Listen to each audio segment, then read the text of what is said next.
Hello, I'm Kina Renee. Welcome to my channel. My channel is a channel where I talk about a little bit of everything. Nothing specific, I just cover things that have to do with my life. And just recently, I went on a dry camping trip, which means that I went without, no electricity, no water, and no sewage. Everything that I had to carry with me. And I thought, since I did my last preparedness video, that it was time for me to do a second one. This will be a little bit different. I really have concerns with all the things that are happening in the world and how we never know when something is going to happen to us, whether we're going to have to leave our home immediately, or if something happens where we're without electricity because we've had power lines down, just like here in Nevada where I live. It's very hot, and we just had a really bad storm and a lot of people were without power. So what I'm going to share with you today, you can go back to the first video and look at it, but this is a little bit more because I went on my dry camping trip and I went camping in the desert.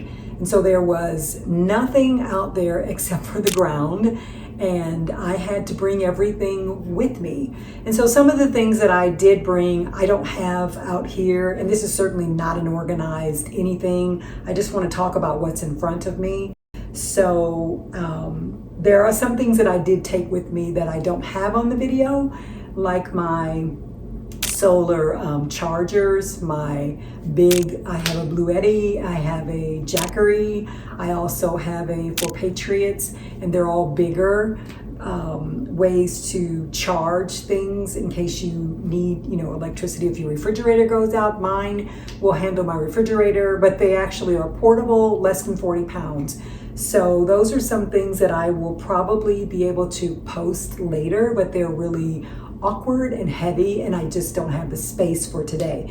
So these are some of the things that I did take with me, and I first would like to start out with the thing that I think we need the most, and that's water. And just keep in mind, if you have been, had to leave your home and you had to go out because you were in a flood or a fire or no electricity, whatever the reason might be, this is the way I think. Do I want to have to go to a shelter? And for me, the answer is no, which is one of the reasons why, outside of loving camping, one of the reasons why I camp is because I like to challenge myself and see how far I can go without having any assistance from anyone else. So if you own a tent, that's great. Then that's your shelter. If you don't own a tent, I would recommend that you get one. And even if you own a tent and you have to shelter in your home and you are in a place like I was, where I came from the Midwest where it gets really cold, you can actually open up your tent inside of your home if you don't have any heat, and you can get inside of your tent, and that would actually, give you a little more warmth. So going back to water, when I travel, even when I did my 30-day cross-country trip, and I did that alone, it was just me, and with the camping trip that I just did, it's desert camping, I went with someone else. So I have this is a Patriot Pure, and it's a water, you can sterilize your drinking water with this no matter where you go. If you travel out of the country, it doesn't really matter. You can just fill it up, turn it on, and it will sterilize your water for you. In addition to that, I have these, they're water purification tablets that you can drop, in your, I'm sorry, these are not the tablets. These are just water purification. They're really ready to go already. I'm going to show you what they look like. You can get these online. Each packet treats 2.5 gallons of water. So you can use these and just drop it in your water. I think you have to wait, I don't know if it's 30 minutes, 5 minutes. All of them are different, and I didn't memorize what they are. I just keep them with me. We can't do without water. So we just definitely have to have that. I also have some Sawyer water purification filters, along with other things. And by the way, I'm not promoting any company here. I bought from several companies, and I'm not on here just to promote that. I'm really trying to help you get prepared for what might happen, even if you think it doesn't. You know, you never know if it does, so it's always good to be ready. When I traveled to the campground, I got so much stuff here in front of me, but I carried this in my SUV. I carried water with me because we didn't have any, so I think I took 3 of these, maybe 4, but I know I had 3. And then I also have something that's very, very convenient that I bought. These little caps, they go on top of your standard water bottle like I just showed you, and some of them are round. I think you can get them at Sam's or Costco, and they will go on top. And what I do is they have a little insert that covers this hole. But what I do is once I finish with this container, I keep it at home, and as you can see, there's a little cap in here that covers the hole.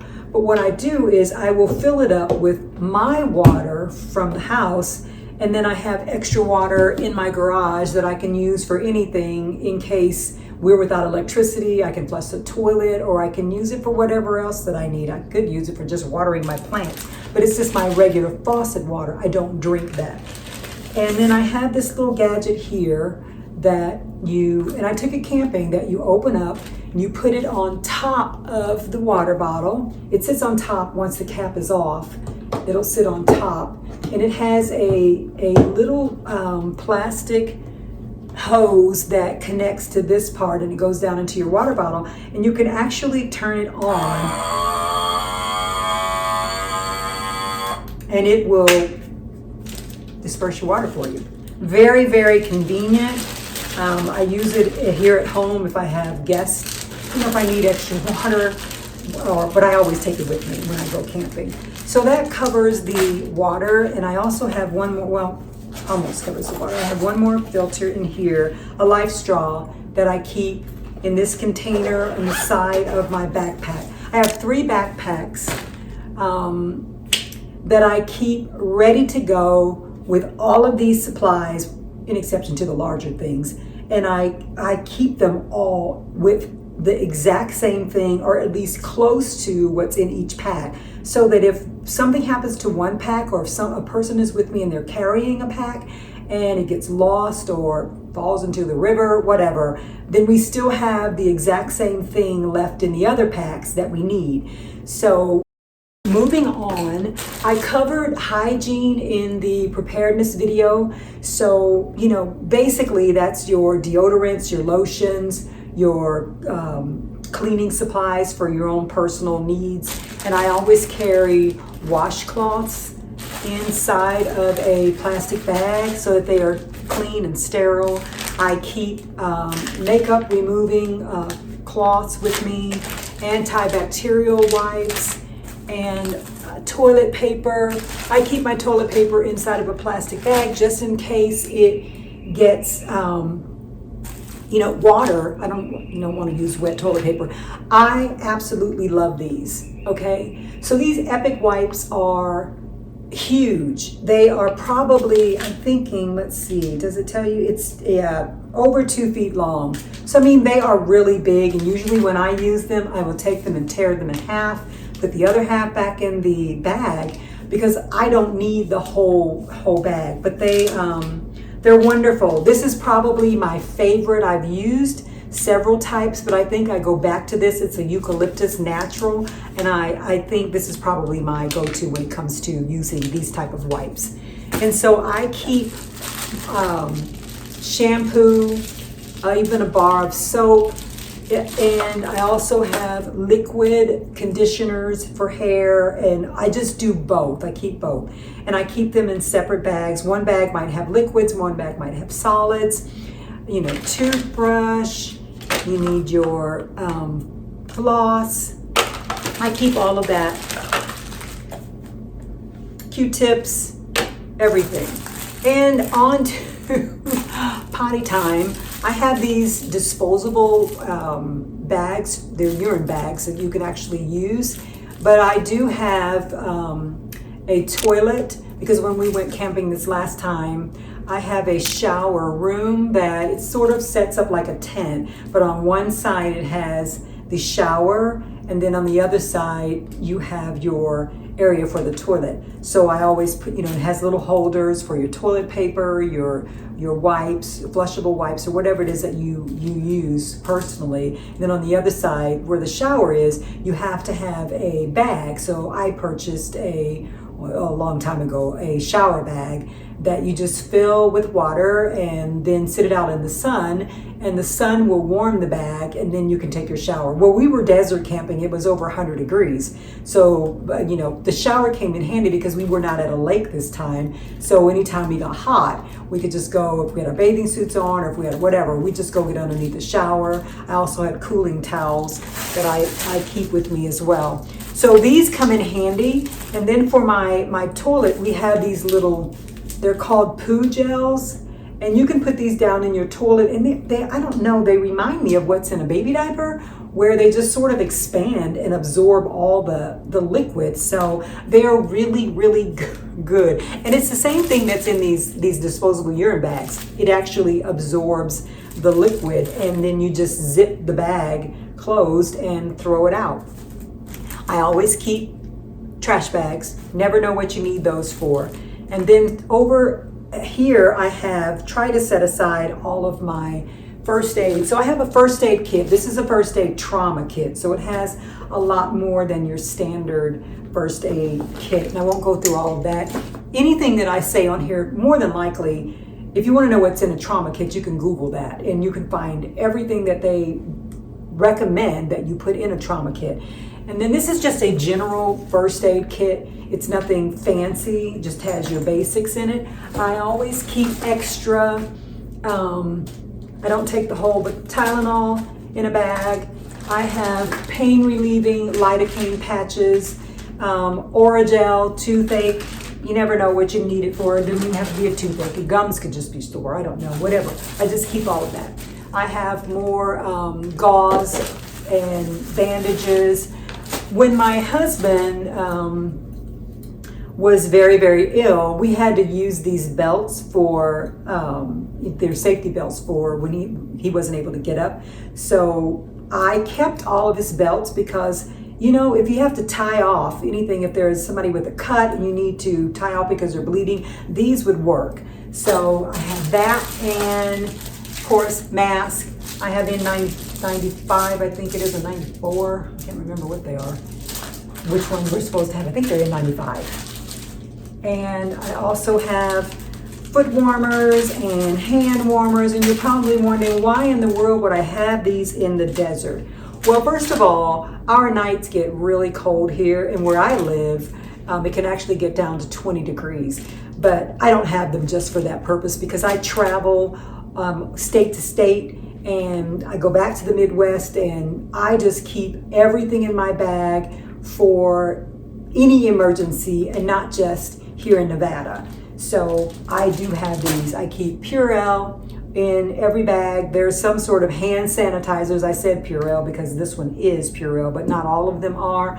Like I said previously, I'm not promoting anything other than just get prepared. So that's pretty much the personal hygiene, the water, the first aid. Let's move on to lights. So when I was camping, I didn't have any lights. Well, I didn't have any lights except for the lights that I had to bring myself. I purchased this. This is a fairly new one. It is an Ozark Trail solar tent light. You can actually hook it up inside of your tent. I'm not going to turn these on, but this one here, you can actually connect it. It's a stand where you can stand it up, or you can hang it up inside of your tent. It's got a USB charger. It's great. It works really well. It holds the I don't want to say battery light, but holds the solar charge for quite a while. So I had that with me, and I had this one with me as well. I think I showed this one on my first video that I did, and I believe I showed this one as well. It's just a little solar lantern. It's the same. Just hook it up inside of your tent, whatever you want to do. I love my flashlight. Now this flashlight here, it is a solar charged flashlight. It has everything on there, the strong light, the dim light, the SOS light. But what I love most about this, it's magnetic. So if I have to change a tire, yes, I can change a tire. I can, this will connect onto it's magnetic. So if your truck or car is able to use that, you can put it on there and have the light shine whichever direction. But it also has a seatbelt cutter underneath here. It's a sharp blade. And then this is to break your windshield, your glass in your car. I absolutely love this, and it also has a compass on the end. I have one of these in my house, in my kitchen window where the sun keeps it charged. I know where it is all the time. I keep one in my car, and then I have one in each one of my backpacks. So this is definitely something that would be a benefit. And I also have my gear light for my head. When I was out camping this last time in the desert, before I would come out of my tent at night, I would put this on because I just wanted to see. Because when we first got there, there's a lot of coyotes out here, and they were all over the desert, everywhere. You could hear them at night. They come up to your camp. It just, it wasn't something that I enjoyed, but I was ready for that, So I kept my little light. Also, here somewhere. Okay. Speaking of wanting to be safe, I had this is a bear whistle that I kept with me. It's called a bear horn, and then this is just a regular whistle. And honestly, before I came out of my tent with my headlamp on, I would blow one of my whistles.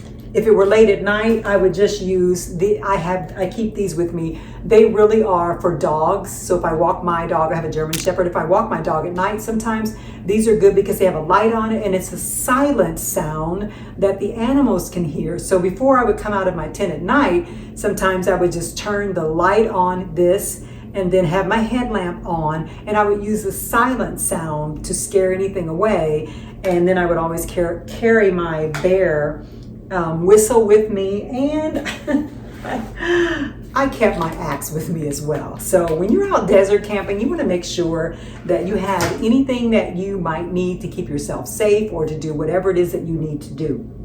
So that's what I carry with me as far as lights. And I do have other lights, but trying to keep this video a little short, I just wanted to show you some of the things that I do keep. I had this with me as well. This little lights up and blinks. It's not so bright where I can show you that one. I also had other lights with me, but a lot of the things, once I got back here, I unpacked out of my bags, and I put them away. And these are the things that go back in my backpack.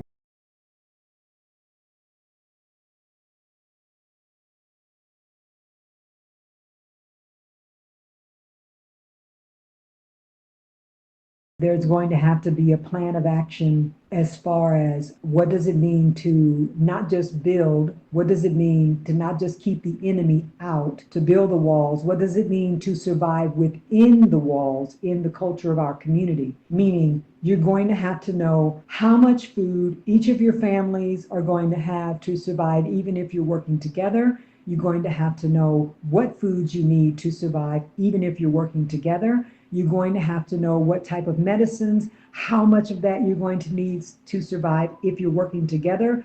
What does it take to sustain your family or the families that you are connected with for the long haul? We're not talking about just sustaining what you need to survive for 1 month or 2 months or 3 months. What does it look like 6 months and a year from now if we're actually in a war? I think God is trying to get us prepared ahead of time so that we can work together to sustain our families, but do it in community.